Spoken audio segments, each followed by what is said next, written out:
What is content?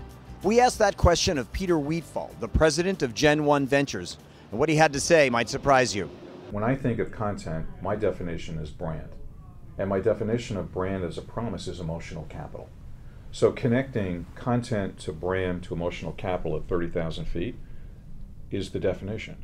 It's sort of like, what is my definition of content? I always imagine that when we develop a new product and we tool it and we build the cosmetics around it and we go out and we test it into the marketplace, I believe that when you take the cloth off the product, if the consumers in the room don't go, wow, that's content. Whatever it is. Whatever it is. It could be video, it could be physical, it could be mental, it could be emotional, it could be a mark like the Nike brand mark where you see that swoosh. And to me, that's content. And you wonder why, how come Adidas is selling a t-shirt for $15.99 at a sporting goods store, and there's Nike with the same, you look at it's the same thing, same cottons, Pima, both built in Vietnam, so on and so forth, but you buy the one for $24.99. You buy that content, and now the content is extended from the swoosh to the physical cloth. Why do you do it? Because of the emotional capital. You sell the dream. I believe if I buy the Nike swoosh t-shirt, I'll play basketball better than I buy the Adidas, even though it's $10 more expensive. So the content then is a function of the quality of the marketing of the content itself, as well as the quality of the product that is being sold. With a shift that I believe is, as we talked about earlier, about 20 years old and 20 years new, called CRM. Many people, the pocket protectors behind the big mainframes, say CRM stands for customer relationship management. I've said it stands for consumers really matter. So your definition I agree with, except it has to become one-to-one. It has to be more personalized. The amount of waste in trying to articulate, navigate, and sell products from a content standpoint, whether the content's the physical, the content's the software, the applications, the Wi-Fi, me, fee, we, is incredibly a lot of waste. And the reason there's so much waste, it's never one-to-one.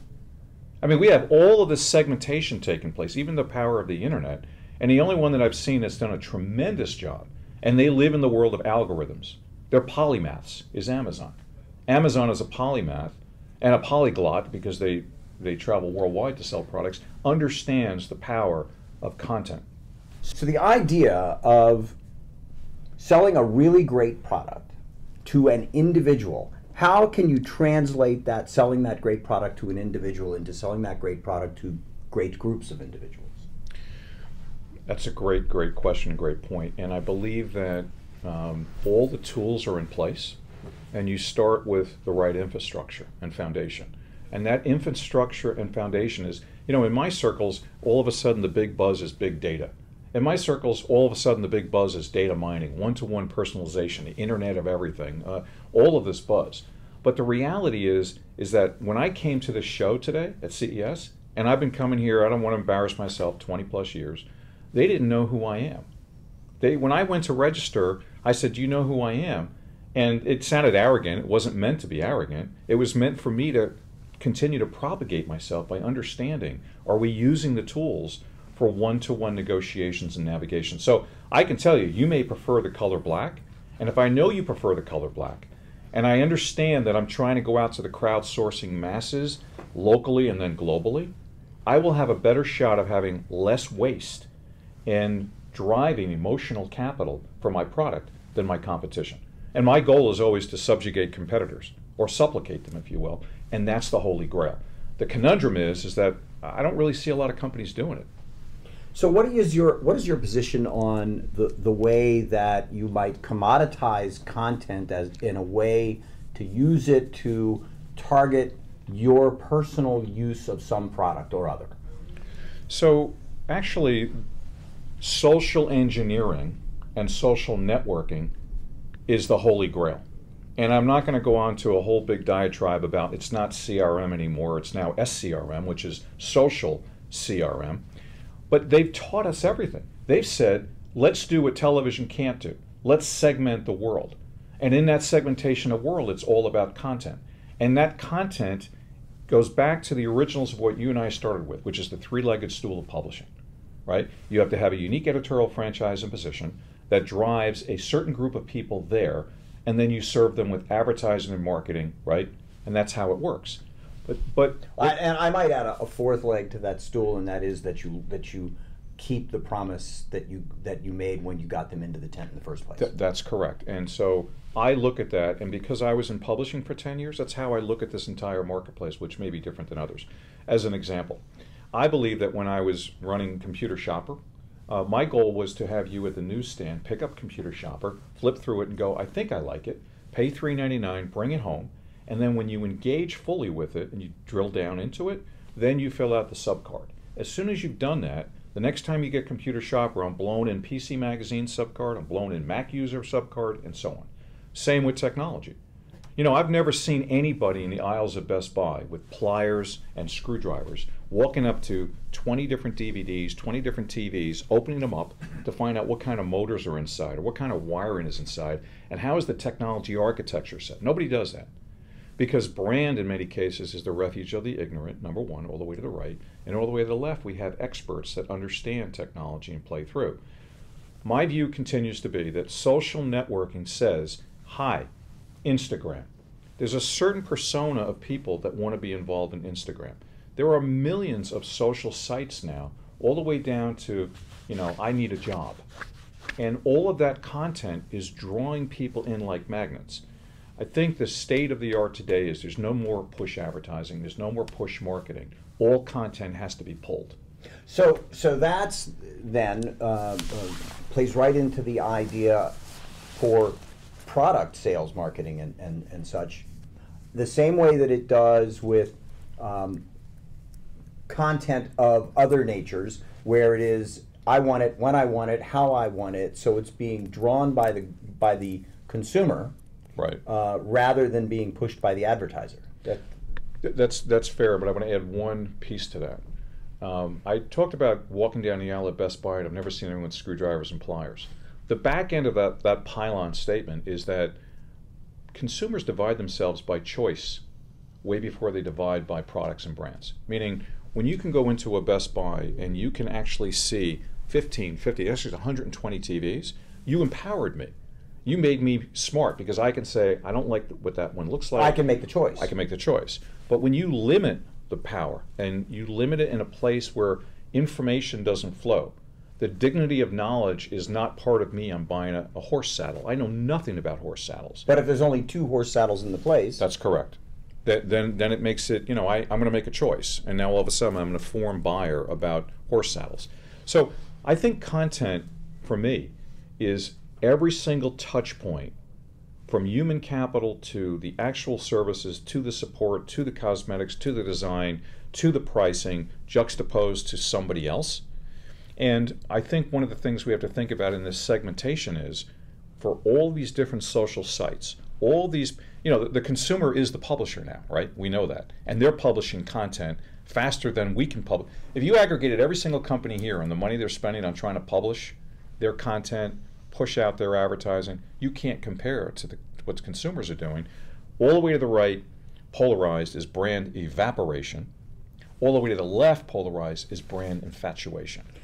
And in brand infatuation is the purest form of perfection in content. So there are millions of little publishing companies out there now. Those are that's the consumer. They're their own publishing companies. Yes. That's fractionalizing the thought process. So how do you take that and turn it into what used to be called the better part of reach and frequency on a message that helps you sell a product? Oh, I love those words, reach and frequency. Now we'll talk about FABs, feature, advantage, benefit. I love reach and frequency. And don't anyone ever look at you and go, oh, isn't that what they talked about 30 years ago? It's today. It's today. Exactly. Agree? Knuckles on that one. It's today, right? Exactly. Yeah. Exactly. Yeah. I've had this argument with so many marketers who are somewhat younger than I am, who will look at me and go, that is an outdated way of looking at things. And I'm going, you know what? It can't possibly be. It's not. You got to just pepper in all the power of the algorithms and the speeds and feeds of data and information that's taking place at nanoseconds now. You know, the Chief Marketing Officer, which I changed the acronym to stand for Chief Metric Officer, is really the skill sets that are needed today. Because the speed of information and technology that's going back and forth really makes you more of a you know, a polymath where you're actually looking at all the speeds and feeds, and you're changing pricing, you're changing Right. positioning, you're changing, but that's all content, right? Yeah. So, you know, for me, I believe that if you look at the social networks, something else that's never changed is the 80-20 rule. Everyone can say, oh, the 80-20 rule, that's an old salesman. No, excuse me, you want to have fun? You want to dance with the bear, or you want to dance with the bulls? The answer is there's 15 to 20 sites that represent 80% of all the social networking going on. So if you were able to core down and heavy up, if you were able to understand the DNA of each of those social engineering sites, and if you did what you're supposed to do, which is created a whole big business for PR companies, which is to go in there and listen with squinting ears first, discover what's important to those people, Then react to what you've listened to. then start to build a dialogue in any shape or form that you want, you're in great shape. Warning, warning, you better have the right content. And you better have the right context for that content. Otherwise, you will wind up with the largest museum of failed products on the planet. And, you know, the jet stream of frustration will be back to the factory. Nobody wanted the product. Well, it certainly goes goes exactly to the point of that that content is best served when it is in context and creates conversation that will then get somebody to actually activate to do something, to whether it's to sell that content, to make somebody go into the tent and watch that content, but in the end, of course, the content itself has to be good enough to make people stay there and continue to buy it. Right. I mean, Nike can get you into the tent, but every time they make a shoe, it's a good shoe. Yeah, and I think there's a burnish that we should talk about in that space too. Is Nike? I haven't seen any advertising from Nike in the traditional broadcast sense. I mean, I remember 5-10 years ago they were on all the time. Sure. And they were pounding it. But the burnish that they have, the tail that they have, is absolutely incredible. Yeah. Now, I don't know about the youth. I don't know, other than the fact that the swooshes, they pay a lot of money for it. I've tried to do deals with Nike, and they're like, no, you're going to pay us. We're not doing a deal with you. Because they pay a lot of money to all these sports stars to wear that swoosh. But that tail that they have is critically important. But back to what you said, it's the emotional capital. You know, I've said for years when I was running Samsung Electronics in North America, I said, we don't sell the cold steel of a TV. We don't sell the cold plastic of a cell phone. We sell the dream. We sell the dream of you watching the Pirates of the Caribbean in your bedroom. We sell the dream of you watching the Super Bowl in your living room. And if you sell the dream, and I've always said that creativity and imagination allows you to escape the predictable. The predictable is nobody wants your TV. Nobody is talking socially about the power of what they saw with their eye bites with your products. The conundrum is that there's a lot of companies that try to drive the dream, but they forget that the content is not the dream. The content is what you're actually selling. It's also a matter, I think, of making what is as unpredictable as possible, so that you can present it to the consumer in a way that it's palatable. Yes. I think that was, by the way, that was really well said, because there's a couple of toll gates that you have to go through, which the internet itself is trying to, in many ways, break open that toll gate, and that is retail itself, the shelf space. Because the retailer themselves needs to understand how it will be monetized. We have moved from a time to market business on any content, whether it's physical products, whether it's apps, whatever it is, to what I call time to volume. Everything is in nanoseconds. Right. And you no longer, the bell curve, that's something we throw away, because you don't have that cycle anymore. You basically have 30, 60, 90 days to bang the heck out of profit opportunities and revenues and drive market share, and then the followers come in, or something better comes in, because we're in a hyper-changing short product life cycle, which is what this show's all about. Look at last year versus this year. And what's not here? Well, what's not here and what is here, but let's go back to content. I'm missing the propagation of content by the manufacturers. Let me give you an example. And you know, because you are a world-class producer, you've been in film, you know this, right? I am still stunned and appalled that no one tried to make a market with 3D. Now, before we all react and go, oh, Peter, did you know that there is no 3D content and all this jazz? No, everyone stop. The fact of the matter is, these brands spent billions of dollars to research, to tool the products, to build boxes for the products, to go into the channel and put product in the channel, and you're telling me they did that and they forgot to advertise it. So I have to tell you, in the last 5 to 6 years, I don't see any manufacturers of 4K, OLED, 3D. Why? So what happens is consumers look up and they go, well, nobody's telling me it's important. Well, they gave up. They never really started. Well, actually, they started 25 years ago, 30 years ago, 40 years ago. And it became, here's my feeling about it. I totally agree with that. Here's my feeling about it. It's kind of like the second screen opportunity, which everyone's talking about. Everyone's talking about second screen. Let's talk about how we can make it work.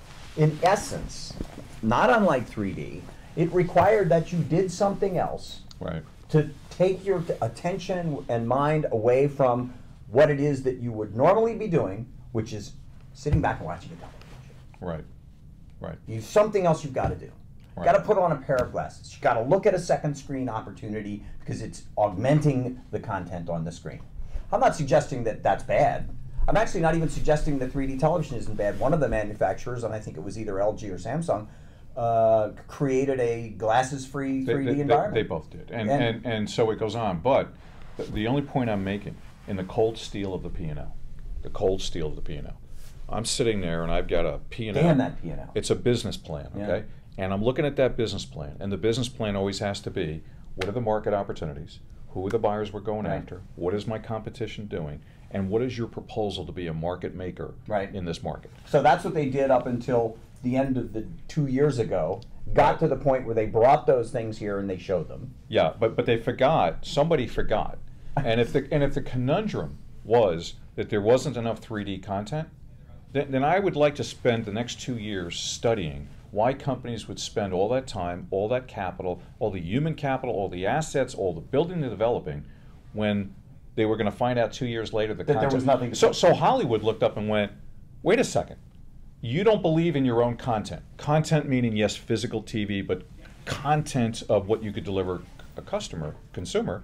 So Hollywood went, well, if you don't believe in it, and you're not going to advertise it, and you're not going to make a market, and you're not going to drive it, then we're not going to go out and spend all this time, resurfacing 3D. Hollywood is 4K sort of is doing this now too. Yeah, I actually think we'll get to that in a second. But I think Hollywood is. If you talk about nanosecond thought process, I know, I've been there. I know they're like, what? It's that completely. What were you just saying? I completely forgot what you were just saying because we are now making 4K televisions. Yeah. And the problem with the 4K television is that now that there's a 150-inch television screen and it's 4K, nobody's going to go to the movies anymore. Now what are we going to do?